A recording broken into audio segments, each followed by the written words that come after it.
walk away from poverty and terror. These Afghan migrants have smuggled their way via Iran into Turkey. And like 20,000 others who've taken this journey over the last 2 months, they've already covered hundreds of kilometers on foot. But they're prepared for another 1,000 more, if it means they'll make it to Istanbul.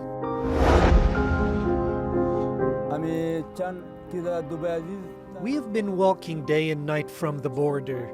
There's a war in Afghanistan. There's Daesh and the Taliban, and there are no jobs for us. I heard that there are many jobs in Istanbul. I want to go there and work, and send money to my parents back home. So far, more than 3,000 of them have been caught and sent back home. The rest usually end up here in Erzurum, where they're held in centers like these. And the head of the city's migration management says, considering the risks they face along the way, these migrants are fortunate to make it this far.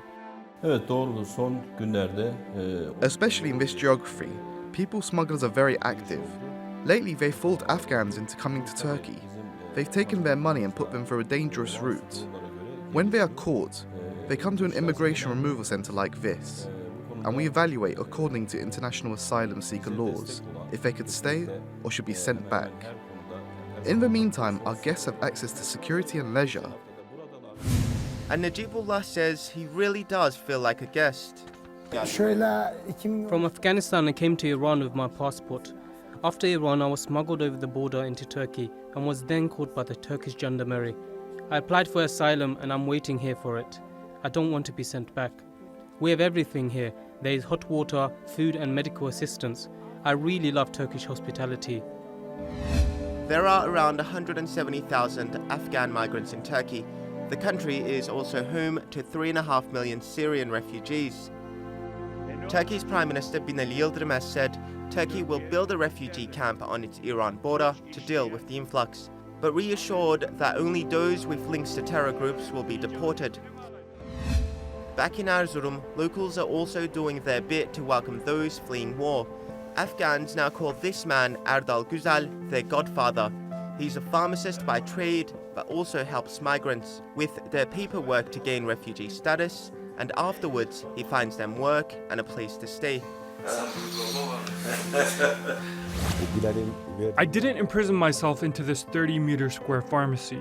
The Afghan migrants are a part of my family. I accept them as a gift from God. It wouldn't be fair to compare migrants' life conditions in Turkey to the ones in Europe. Turkish people's approach towards migrants is humane. We saw such scenes that made us feel embarrassed. I saw a family who walked for 25 days holding a child in their arms. The Silk Road has become a road of shame.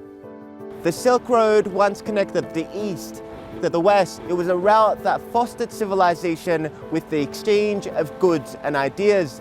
The same route has now become a target for people smugglers, but many fleeing the violence in their homeland say they're prepared to risk crossing mountains for a new beginning. Omer Kablan, Straight Talk.